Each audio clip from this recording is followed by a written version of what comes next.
दोस्तों, मैं रोहित कुमार एबनीशो की ओर से आपका स्वागत करता हूं।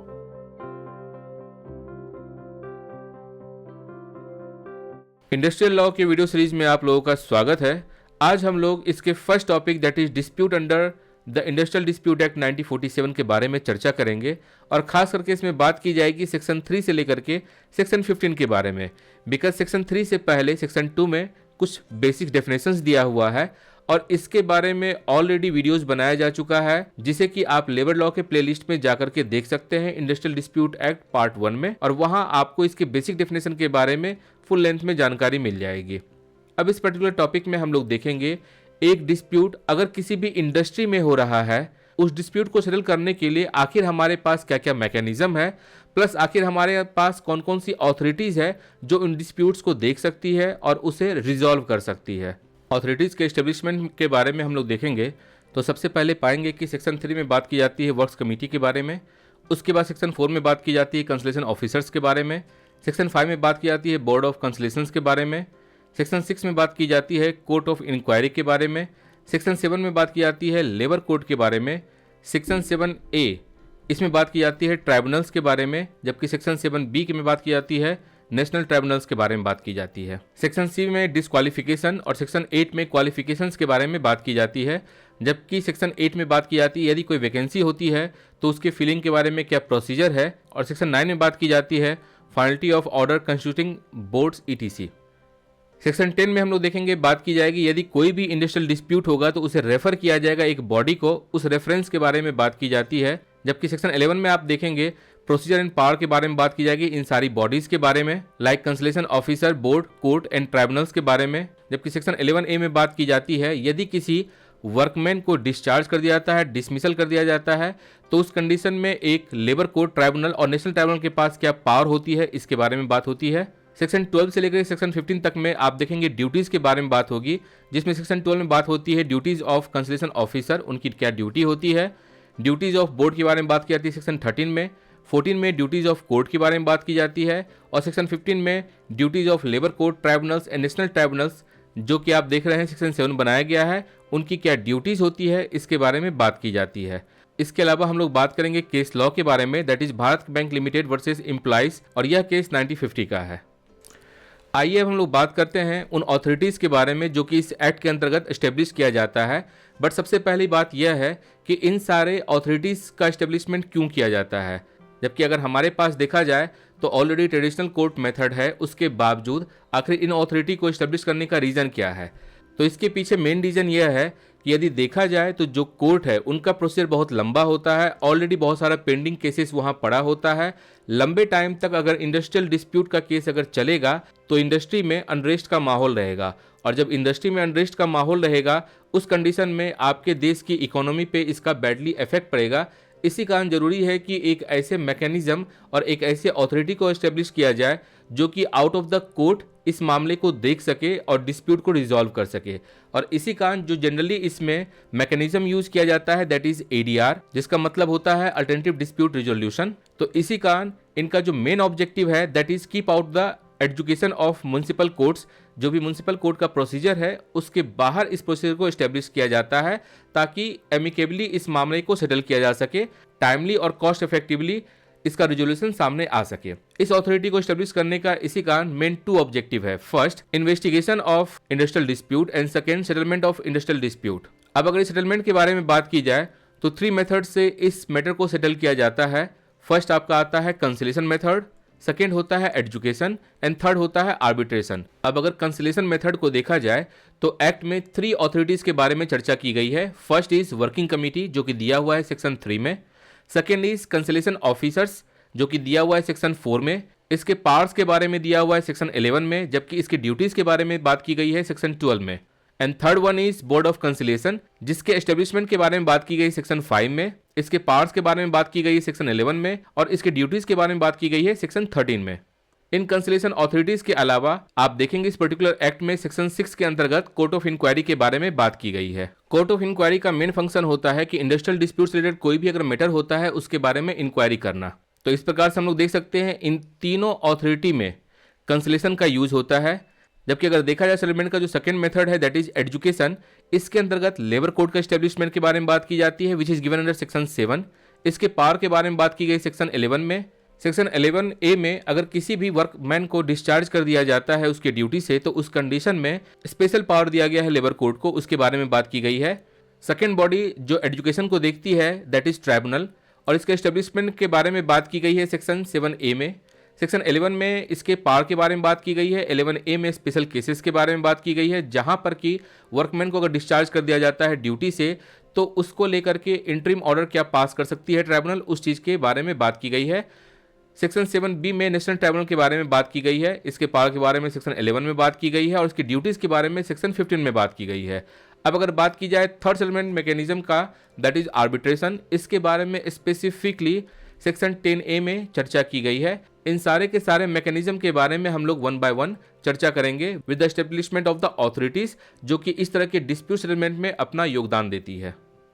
हम लोग सबसे पहले वर्क कमेटी के बारे में बात करते हैं जो कि दिया हुआ है सेक्शन 3 में। अगर वर्क कमेटी के बारे में बात की जाए तो फर्स्ट हम लोग चर्चा करेंगे इसके पर्पस के बारे में। सेकेंड, आखिर इसका कॉन्स्टिट्यूशन क्या होता है, किस प्रकार से वर्क कमेटी बनाई जाती है, किनको अथॉरिटी दी जाती है बनाने की और किनके ऑथराइजेशन से ये कमेटी बनती है, इसमें मेंबर कौन होते हैं, उसके कॉन्स्टिट्यूशन के बारे में बात की जाती है। एंड थर्ड, इस वर्क कमेटी की ड्यूटी क्या होती है, इसके बारे में बात की जाती है। इसके कॉन्स्टिट्यूशन और पर्पस दोनों के बारे में सेक्शन 3 में आपको मिल जाएगा। फर्स्ट हम लोग बात करते हैं आखिर पर्पस क्या है वर्क कमेटी बनाने का। तो इसका पहला जो पर्पस है that is to develop a sense of a partnership between employ and workman. Workman और एम्प्लॉय के बीच में ये लगे कि उनके बीच में एक पार्टनरशिप का रिलेशनशिप है, ना कि कंपटीशन का, मालिक और नौकर का है। जबकि इस कॉन्सेप्ट को थोड़ा सा और मोल्ड करके पार्टनरशिप के कॉन्सेप्ट को यहाँ पर स्टेब्लिश किया जाता है। ये इनका फर्स्ट पर्पस है। सेकेंड पर्पस है इनका कि to promote goodwill between employ and workman, इन दोनों के बीच में एक गुडविल स्टैब्लिश हो सके। एंड थर्ड है मेजर्स ऑफ कॉमन इंटरेस्ट। अगर सपोज मान लीजिए एम्प्लॉय और वर्कमैन के बीच में किसी भी इंटरेस्ट को लेकर कॉन्फ्लिक्ट होता है तो एक कॉमन एजेंडा पे आया जाए ताकि एक कॉमन इंटरेस्ट के बारे में बात की जाए और उस पर कार्रवाई की जाए ताकि इंडस्ट्री स्मूथ तरीके से फंक्शन कर सके। ये इनका थर्ड पर्पस होता है। अब हम लोग बात करते हैं इसे कॉन्स्टिट्यूशन के बारे में।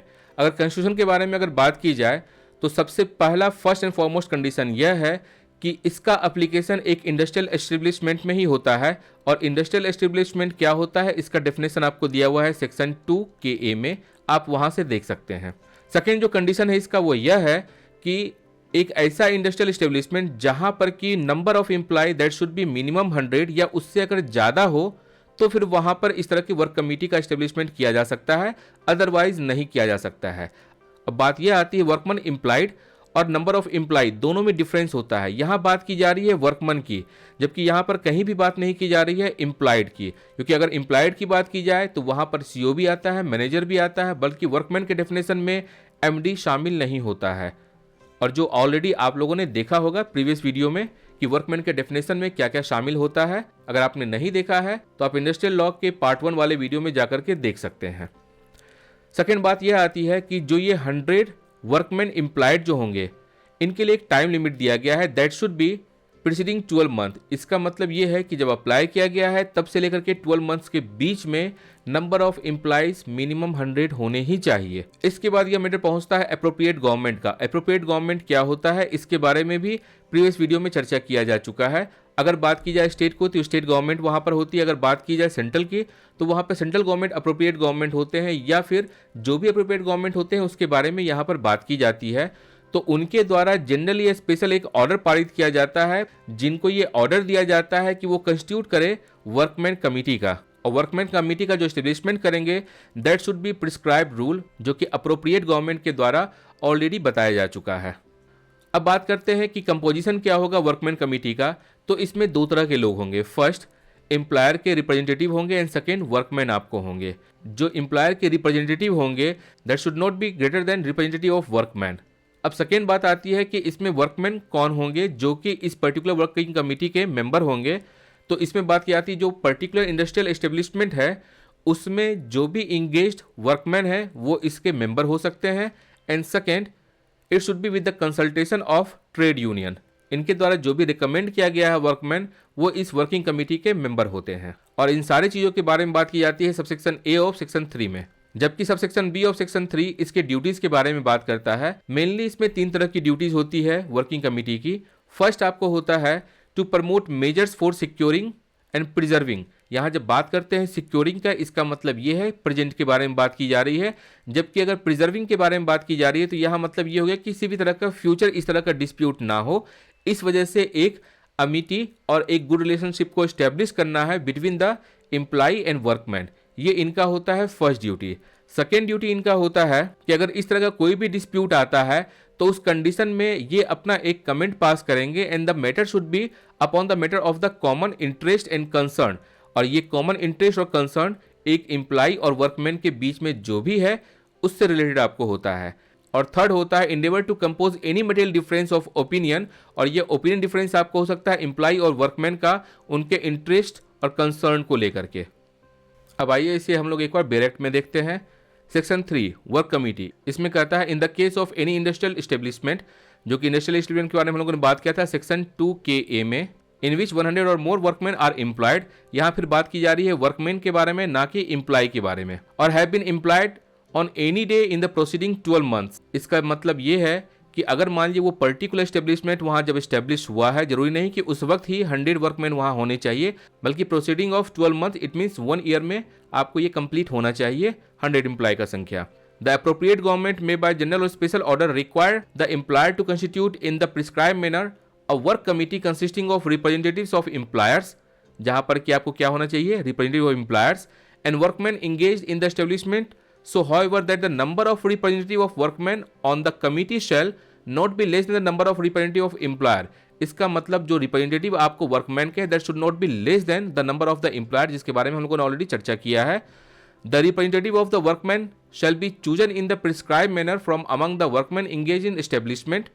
जो भी आपको वर्कमैन होंगे उस एस्टेब्लिशमेंट में इंगेज होंगे and in consultation with the trade union, particular trade union जो कि डील करता है उससे, उसके कंसल्टेशन के साथ, registered under the Indian trade union act 1926। और इसके बारे में ऑलरेडी चर्चा किया गया है जब हम लोगों ने ट्रेड यूनियन एक्ट के बारे में चर्चा किया था। अब जो इसका पार्ट बी है दैट इज सेकेंड पार्ट, यह कहता है कि it shall be the duty of the work committee. यह बात कर रहा है फिर ड्यूटी क्या है वर्क कमिटी का। First to promote measures for securing and preserving amity and good relation between employer and workman. First यहाँ पे ड्यूटी समाप्त होती है। Second duty to comment upon the matters and to that and, it means जब इस matter को सुना जा रहा हो उसके बाद to comment upon matters of their common interest और कंसर्न, यहाँ पर आपको क्या करना है कमेंट करना है इन्हें। एंड थर्ड ड्यूटी है इनकी endeavour to compose any material difference of opinion in respect of such matter. और सच मैटर का मतलब क्या है, यहाँ डिस्प्यूट जो इन लोगों के बीच में हुए जो कंसर्न है उससे रिलेटेड जो भी चीजें हैं वहां कंपोज करेंगे मटेरियल डिफरेंस ऑफ ओपिनियन से संबंधित चीजों को। तो इस प्रकार से आप देख रहे हैं डायरेक्ट में वही बातें हैं जिस बातों के बारे में हम लोगों ने चर्चा किया था। अब हम लोग बात करते हैं डिस्प्यूट सेटलमेंट मैकेनिज्म जो कि वर्क कमिटीज के द्वारा किया जाता है। तो 3 तरह के इंस्ट्रूमेंट का इसमें यूज किया जा सकता है। फर्स्ट इंस्ट्रूमेंट है निगोशिएशन, सेकेंड है मीडिएशन एंड थर्ड है कंसिलिएशन। अगर देखा जाए निगोशिएशन के बारे में तो यहाँ पर क्या होता है, दोनों पार्टीज के रिप्रेजेंटेटिव को सामने बैठाया जाता है और यहाँ डायरेक्ट कम्युनिकेशन होता है इन दोनों के बीच में, जहां पर कि दोनों पार्टी अपनी बातों को रखते हैं और कोशिश करते हैं कि एक कॉमन पॉइंट पर आए और उस कॉमन पॉइंट पर आकर के ये लोग अपने डिस्प्यूट को सेटल करते हैं। और अगर देखा जाए इस डिस्प्यूट के बारे में तो 2 तरह का डिस्प्यूट हो सकता है। फर्स्ट डिस्प्यूट जो है वो इकोनॉमिक डिस्प्यूट हो सकता है and second dispute non economic हो सकता है। इकोनॉमिक का मतलब आपको हुआ वेजेस, सैलरी, इन सबसे रिलेटेड, और नॉन इकोनॉमिक डिस्प्यूट का मतलब हुआ कि वर्किंग एनवायरनमेंट को लेकर के या हेल्थ सेफ्टी को लेकर के जो भी अगर डिस्प्यूट होता है वर्कमैन के बीच में, एम्प्लॉयर के बीच या वर्कमैन एम्प्लॉयर के बीच में, तो उस कंडीशन में उन दोनों के बीच में निगोशिएशन होता है। निगोशिएशन डायरेक्ट इंस्ट्रूमेंट है, इनफॉर्मल है, लेस टाइम टेकिंग है। इसके वजह से इस मेथड को सबसे पहले वरीयता दी जाती है। लेकिन सबसे बड़ी बात यह है कि निगोशिएशन जो होता है दैट इज नॉट बाइंडिंग। यहाँ पर कुछ डिसीजन नहीं होता है, बल्कि अगर देखा जाए दोनों अमेकेबली एक पॉइंट पे सेटल करते हैं अपने डिस्प्यूट को। सेकेंड इसमें होता है मीडिएशन। और अगर मीडिएशन में अगर देखा जाए तो एक थर्ड न्यूट्रल पार्टी को इसमें अपॉइंट किया जाता है एज ए मीडिएटर के रूप में, और उसका काम होता है दोनों के प्रॉब्लम को सुनना, सुनने के बाद कोशिश करना कि दोनों के बीच में कम्युनिकेशन एस्टेब्लिश हो सके, हेल्थ रिलेशन एस्टेब्लिश हो सके, ताकि जो भी डिस्प्यूट है वो आपस में मिलकर के वो सुलह कर सके। यहाँ पर भी मीडिएटर कभी भी किसी भी तरह का डिसीजन नहीं देता है, बल्कि एक वे आपको तैयार करता है जिससे कि दोनों पार्टी के बीच में एमिकेबली मामला सेटल हो जाता है। एंड थर्ड आपको होता है कंसिलिएशन। कंसिलिएशन अगर देखा जाए this is more formal than negotiation and mediation, because negotiation तो फॉर्मल आपका होता ही नहीं है, मीडिएशन समहाउ थोड़ा फॉर्मल आपका होता है, बट यहां पर किसी तरह का डिसीजन नहीं आता है। कंसिलिएशन इन दोनों से ज्यादा फॉर्मल होता है। इस जगह पर क्या होता है, एक थर्ड न्यूट्रल पार्टी को अपॉइंट किया जाता है, दैट इज कंसिलेटर ऑफिसर, और उसकी ये ड्यूटी होती है कि दोनों पार्टी से इस मुद्दे पे बात करे। जब दोनों के बीच में बातचीत होती है तो उसके बाद ये एक कॉमन पॉइंट पे आते हैं। अब सपोज ऐसा होता है कि पार्टी ए और पार्टी बी के बीच में जो बातें हुई है ये लोग एक कॉमन पॉइंट पे आए हैं, और उस कंडीशन में ए और बी दोनों इस बात से एग्री होते हैं कि इस बात को माना जाए, तो वहां पर इन दोनों के बीच में एक तरह का अग्रीमेंट बनता है और वो बाइंडिंग नेचर का होता है। इट मीन्स ए और बी दोनों इस बात को मानेंगे ही मानेंगे। अब सपोज ऐसा होता है कि जो एक कॉमन पॉइंट पे आए हैं, यहाँ ए तो इस बात को मान रहा है लेकिन बी इस बात को मानने को तैयार नहीं है, तो उस कंडीशन में जो भी यहाँ पर एक सेटलमेंट होता है ये बाइंडिंग नेचर का नहीं हो पाता है। तो हम लोग क्या देख रहे हैं, ये बाइंडिंग नेचर का केवल एक ही कंडीशन में होता है, यदि दोनों पार्टी इस बात को मानती है और एग्रीमेंट होता है, और अगर इसमें से एक भी पार्टी इस बात को नहीं मानती है तो ये बाइंडिंग नेचर का नहीं होता है, जिसके वजह से इस तरह से ए और बी के बीच में जो भी एग्रीमेंट हुआ है that can not be enforceable by the law. तो ये तीनों इंस्ट्रूमेंट एक ऐसा इंस्ट्रूमेंट है जो अगर देखा जाए बाइंडिंग नेचर का नहीं होता है। और इस प्रकार से हम लोगों ने देखा कि एक वर्किंग कमेटी का कंस्टिट्यूशन क्या होता है, इसका ऑब्जेक्ट क्या है, पर्पस क्या है, इसकी ड्यूटीज क्या है, और किस मैकेनिज्म का यूज करके डिस्प्यूट को अमेकेबली सेटल किया जाता है। और इस प्रकार से हम लोग देखते हैं वर्किंग कमेटी के द्वारा एडीआर का tools that is negotiation, mediation and conciliation का यूज किया जाता है। ऑल्दो जो इनके द्वारा डिसीजन दिया जाता है वो बाइंडिंग नेचर का नहीं होता है, जिसकी वजह से कोर्ट ऑफ लॉ के द्वारा इसे इन्फोर्स नहीं किया जा सकता है। हाउएवर जो भी डिसीजन इनके द्वारा दिया जाता है वो अपने आप में काफी वेटेज रखता है, और इंडस्ट्रियल डिस्प्यूट को रिजॉल्व करने के लिए ये प्राइमरी स्टेप है जिसे फॉलो किया जाता है। अब इसके बाद हम लोग बात करेंगे अपने नेक्स्ट वीडियो में कंसलेशन ऑफिसर्स के बारे में, कि कंसलेशन ऑफिसर कौन होते हैं, उनका एलिजिबिलिटी क्या है, उनका पावर क्या है और ड्यूटीज क्या है, इसके बारे में बात किया जाएगा नेक्स्ट वीडियो में। तब तक के लिए बने रहिए, मिलते हैं नेक्स्ट वीडियो में। Stay tune with me, have a nice time. दोस्तों, इस तरह के वीडियो को बनाने में काफी समय, मेहनत और रिसोर्सेस लगता है। आप अपना वैल्यूएबल फीडबैक जरूर शेयर करें ताकि एबनिशियो टीम को प्रोत्साहन मिले तथा आपके द्वारा दिए गए फीडबैक पर काम करके और इन्फॉर्मेटिव वीडियोस आप तक लाया जा सके। यदि आपको यह वीडियो पसंद आया हो तो please like the video, subscribe the channel and share the video with needy one. Thank you for watching videos. Thanks a lot.